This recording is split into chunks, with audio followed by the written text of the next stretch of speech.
impossible. What are the problems with this? Well, one problem is human rights, page 793. Some people have this idea that there's a fundamental human right for each person responsibly to determine the size of his or her own family. Holdren doesn't like that one. Could this be done in the US? Well, we have the Constitution. Holdren laments, and now we're on page 837. To date, there has been no serious attempt in Western countries, Europe, US, Japan, to use laws to control excessive population growth, although there exists ample authority under which population growth could be regulated. For example, under the US Constitution, effective population control programs could be enacted under the clauses that empower Congress to appropriate funds to provide for the general welfare and to regulate commerce. So the Commerce Clause becomes abortion and sterilization. Or for the Equal Protection Clause of the 14th Amendment. So the idea is strip everybody of the right to exist under the 14th Amendment. Such laws constitutionally could be very broad. Indeed, it has even been concluded that compulsory population control laws, even including laws requiring compulsory abortion, could be sustained under the existing Constitution if the population crisis became sufficiently severe to endanger the society. Few today consider the situation in the United States serious enough to justify compulsion, however, laments Holdren.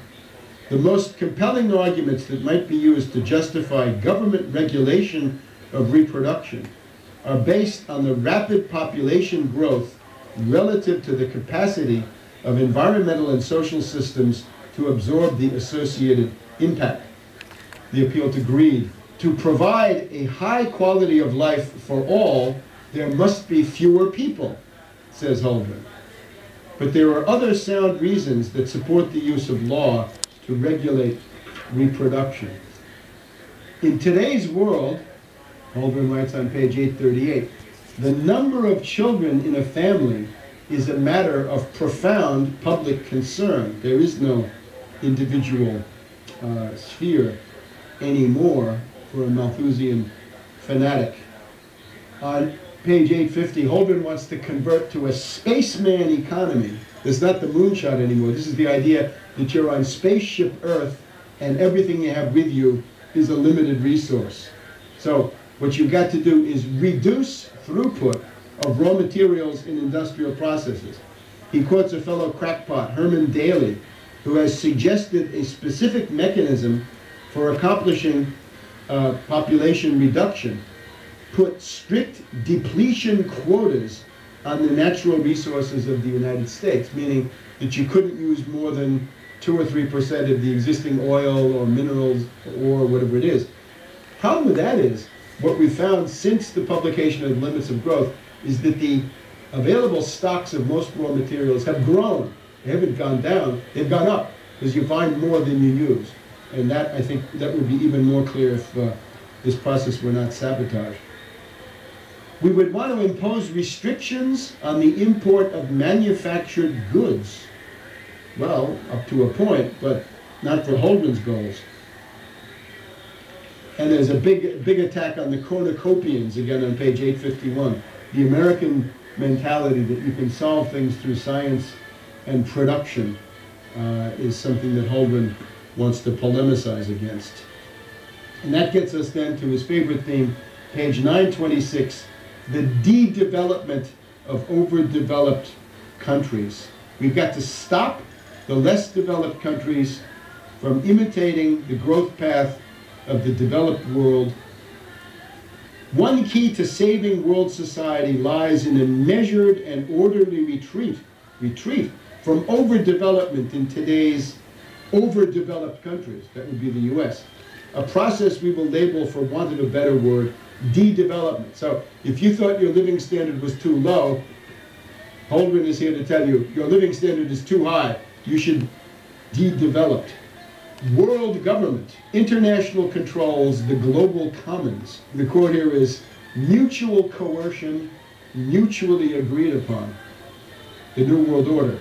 It has been apparent for some time that the nations of this planet cannot long survive, we read on page 939, cannot long survive without a system of worldwide controls for dealing with the ecosphere, the world economic system, and world economic growth.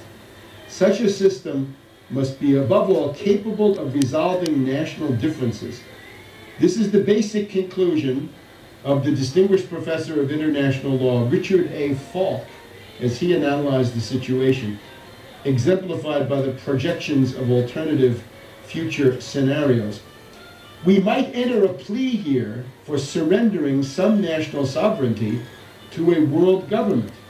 But it's unfortunately clear that there will not be a supranational government in the foreseeable future. But now 30 years have gone by, and this is within reach at the Copenhagen Conference in November of 2009.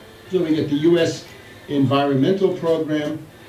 And again, in the conclusion, the summary of this is there are two factions on Earth. We have the cornucopians, we can call them the growthsmanship group, the moonshot mentality. Those are people who say science, technology, and industry can solve any problem with political will and the proper effort. And that's pretty much how humanity has survived up to now. But that's the wrong path, according to Holden. We've got to become neo-malthusians. On these points, says Holden, we find ourselves firmly in the neo-Malthusian camp. And again, that's based on Bentham, Ortiz, and it's the basis, it's in turn of Darwin. This is a cookbook for the extermination of humanity, beyond what he thinks, because the essential predicament of humanity is realize progress or collapse. If you look in historians of world history, like Toynbee, he's got a catalog of, what, 20 different world civilizations, and they've all collapsed, except one. And generally they've collapsed from within, and they've collapsed to a very significant degree because of thinking like this, that there's a limit to growth, and that the privileges of an oligarchy are more important than the standard of living and the success of the individual human family. So this is a cookbook for the extermination of humankind, right? Those series that you see on the History Channel. What if there were no people? Well, Holden has been blazing that trail for quite a while. There were no people. Well, Holden has been blazing that trail for quite a while. This is an ultra-Hitlerian genocidalist who's today operating out of the White House in Washington, D.C., and it's time to kick him out. Maurice Strong of Canada is a British imperialist functionary, close to Holden in his outlook. In the build-up to the 1992 United Nations Conference in Rio, Maurice Strong wrote that the choice is between collapsing the entire industrial system of the world and the survival of humanity and the planet. And he's in favor of collapsing the industrial system. So he put out a demagogic call to people that the task of the rest of us is to collapse the industrial system of the world. I suppose George Soros and the people at AIG and Goldman Sachs in the derivatives department were reading all that, because they've certainly taken us pretty far down the road to that. If you collapse the industrial system of the world, the problem you find is that the relative potential population density of the world goes below the existing 7 billion plus people that we've got, and that overhang gets into the danger of extinction. So that's a call to genocide, again, on an ultra-Hitlerian scale, issued by Maurice Strong back in 1992. Holden is very much in that tradition.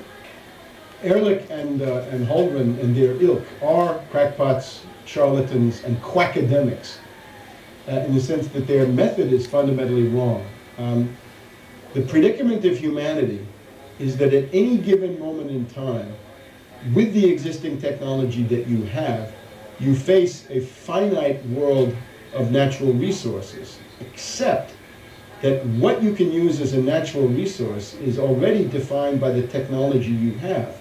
So if you expand your technological repertoire and armory through scientific discovery and technological development, you can define increasing areas of the natural world as usable natural resources, and that's what we've done up to now. If wood is not enough, get coal. If coal is not convenient, get oil.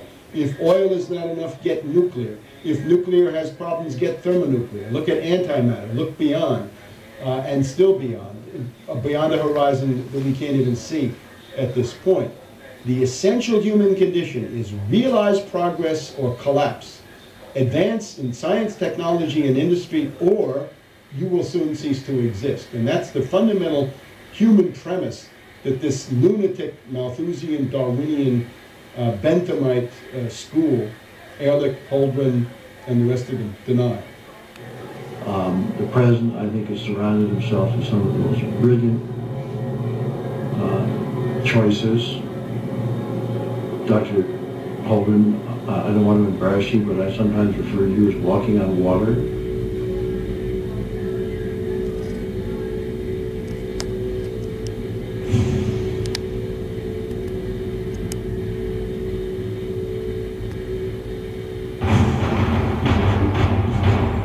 Ask yourself, what are you doing in this time of great challenge? What are you doing to unlock minds? Go to Infowars.com and PrisonPlanet.tv for the latest headlines and cutting-edge information.